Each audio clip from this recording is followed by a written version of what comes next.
Today we're talking about imposter syndrome. My goal with this YouTube channel, with these videos, is to post once a week. And last week, I don't know if you noticed, probably didn't notice. Nobody noticed. But anyway, I did not post. And I feel very badly about that. And we're going to get into it. So my main YouTube channel, which is called Chinese Irish, started creeping towards 1,000 subscribers. My video about saving money with a hard drive enclosures, that actually did surprisingly well for me. And so the subscribers that I've gotten from that video are way higher. So right now, I'm at 993. You have two requirements if you want to be monetized on YouTube. One, you need 1,000 subs. Two, if you want AdSense revenue, you need 4,000 watch hours. My watch hours are like 400 and something, like applicable watch hours. So I'm really far away from being monetized, but having 1,000 subs, I don't know why, but it just does something to my brain where I feel like, okay, it's working. You know, I'm making these videos, I'm getting some traction, I'm getting views, I'm getting comments, and that's really great. But at the same time, it's also kind of scary. Like in my head, I was like, yeah, this is what we want. This is what we're planning for.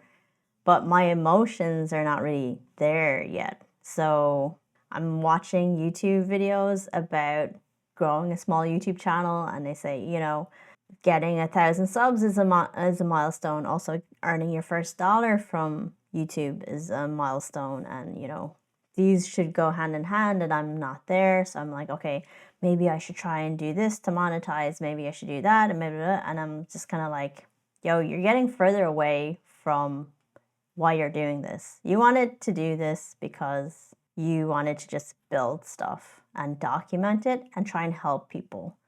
So where does monetization come into this conversation? You know, watching these YouTube videos talking about the progress that I should be on, it really made me kind of question what I wanted to do, actually, you know, which is just so stupid when I talk about it out loud. I mean, it just filled me with a lot of anxiety because it's like, you need to do this, you need to do this, you need to do this. And I'm like, okay, my brain says, all these people who have successful channels are telling me I need to do this, this, and this. And it's just like stacking more and more and more stuff onto my to-do list. And I'm like, my brain is like, okay, surely if we do all of that stuff that they said to do, we will be successful. But my emotions are like, this is completely overwhelming. And like, if you just gave me a few things to do on the to-do list, I would happily do them. Like, even the rewards from doing those things don't have to be so great.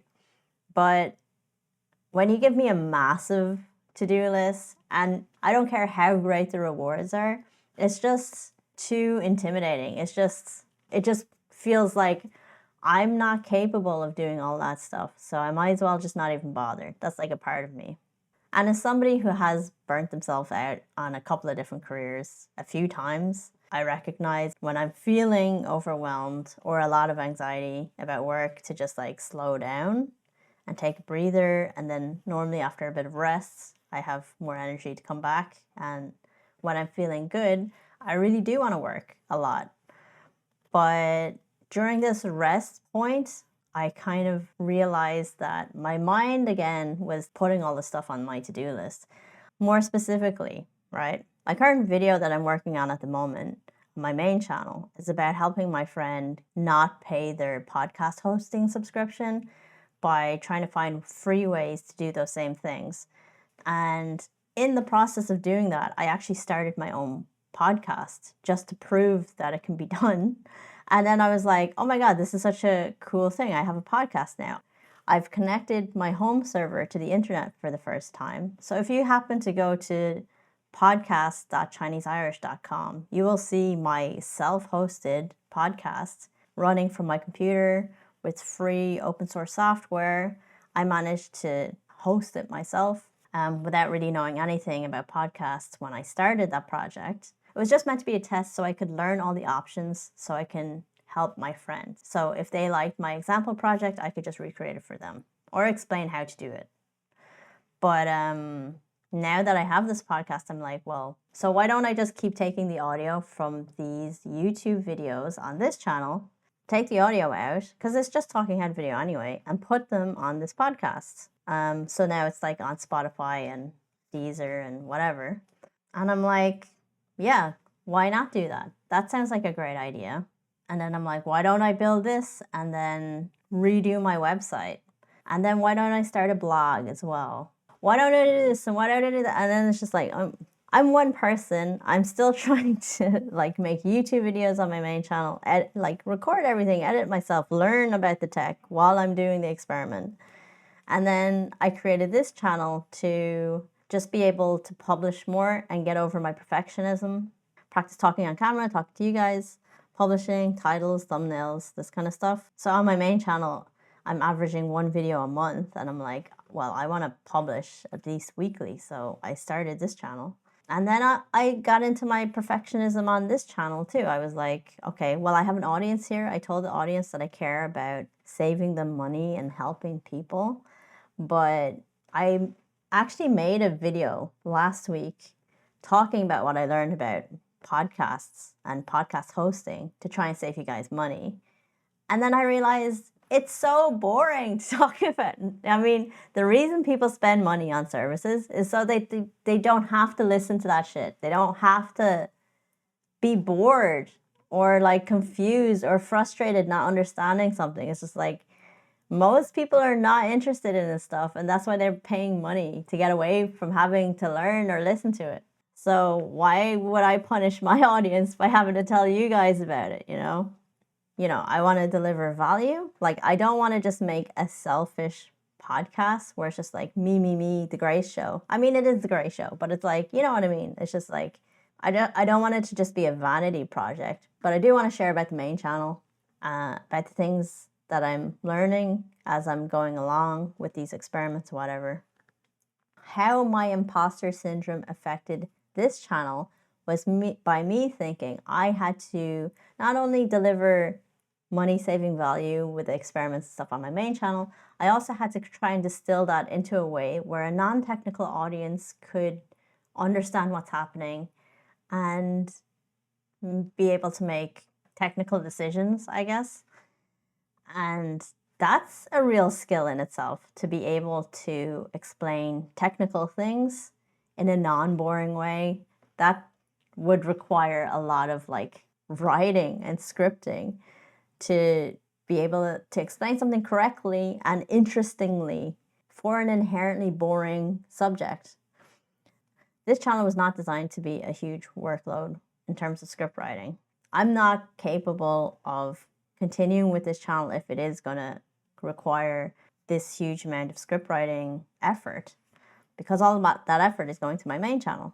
So this one is just meant to be like a documentation.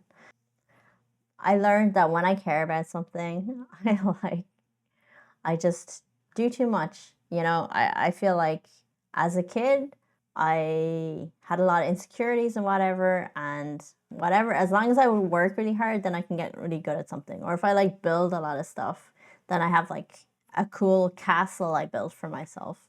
That's worked really well for me for most of my life, but then I have reached points where I have just overworked myself and burned myself out because I'm not very good at listening to my feelings.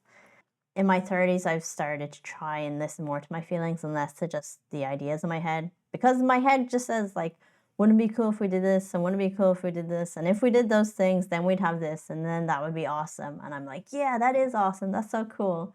And then I put all of those projects on my to-do list, and then I'm like, oh my God, I'm tired. I'm tired just thinking about it, let alone actually having to do it.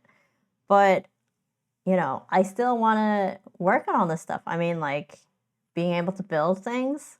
I like building things. So it's just like building this foundation.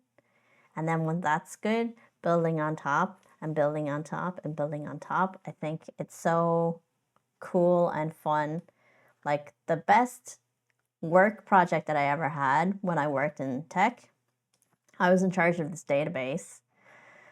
And it was a mess. Everything was not in a good condition when I first joined the project.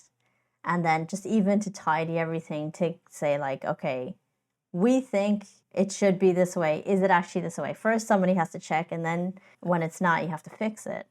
So then, like, once the database was in a good condition, it was like, how do we monitor that it stays in a good condition?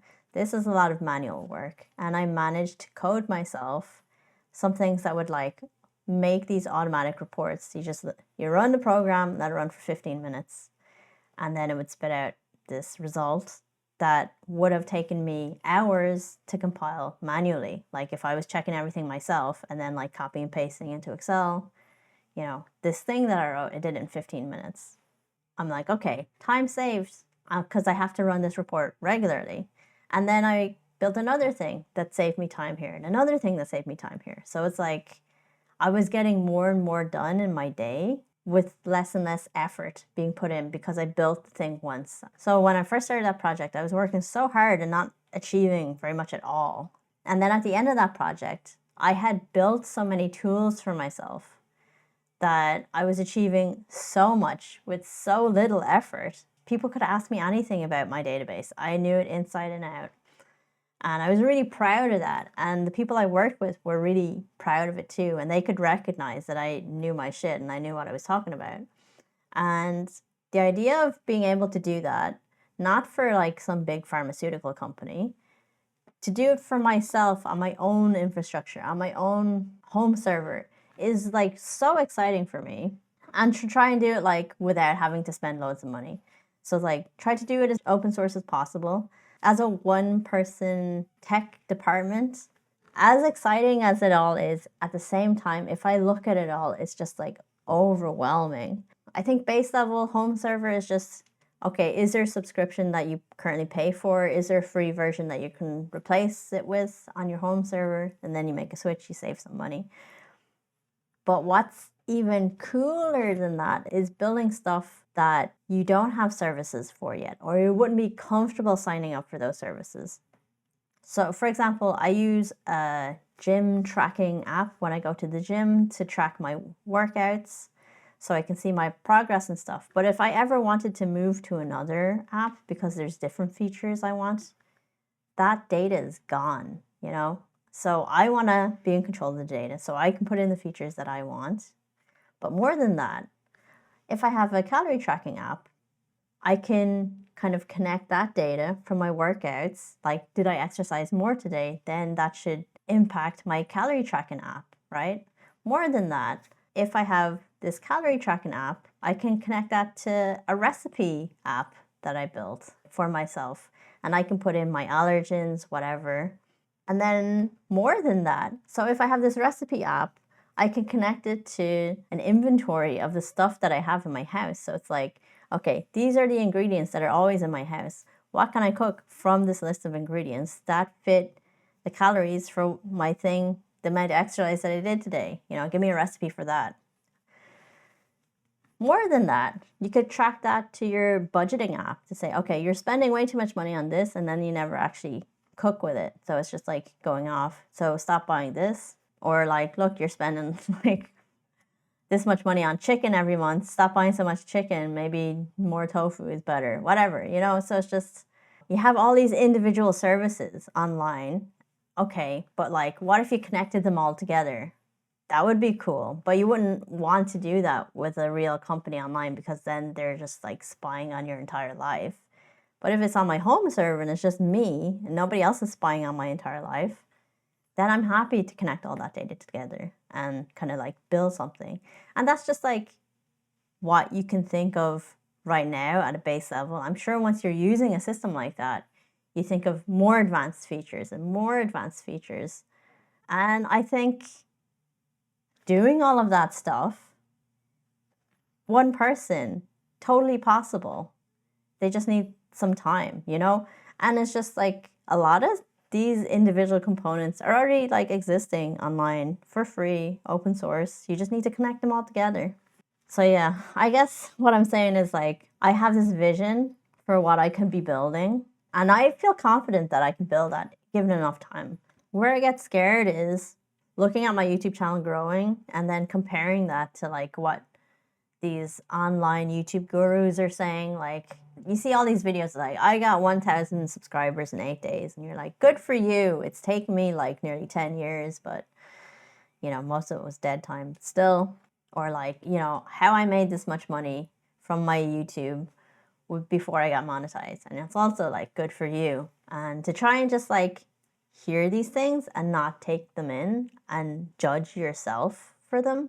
Because the more I take it in, the more it's pulling me from my path, my vision towards their sales funnel, to be honest. Because they're not trying to help me saying this stuff.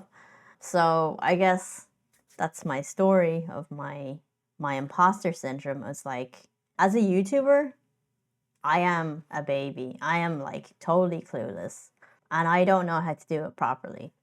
But as a builder, I feel confident in my building skills.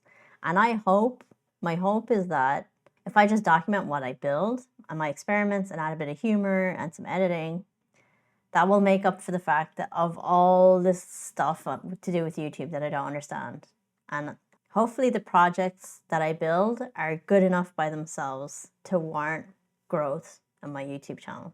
I'm hoping that when I start building things that people actually use and save them money, like me uniquely building something and putting it out there and then people using it and finding it useful, let me build stuff for you guys, pay back to me, so then I can keep building stuff for you guys back and forth.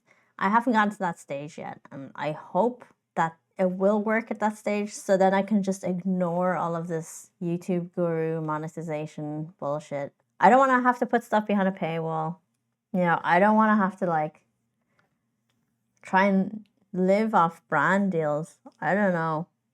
But then you get scared and you're like, how am I going to pay my bills? YouTube giveth and YouTube taketh away. I mean, like, the mental side of things. What's the cure for imposter syndrome? Just keep your head focused on your own goals. Don't, I guess, try not to let outside influence your goals too much. And patience. Patience. I think that's a big problem that I have. I'm very impatient, which leads to overwork and burnout. So just know what your own goals are, focus on them, and be patient. And have faith that your own ideas are good ideas, and to just ignore other people's ideas then. Because too many cooks spoil the broth. There you go. But yeah, that's it for today's video. It was a bit of a ramble. I got a new microphone, don't know if you noticed. I hope it sounds good. Hope you have a good day. And yeah, take it easy. Goodbye.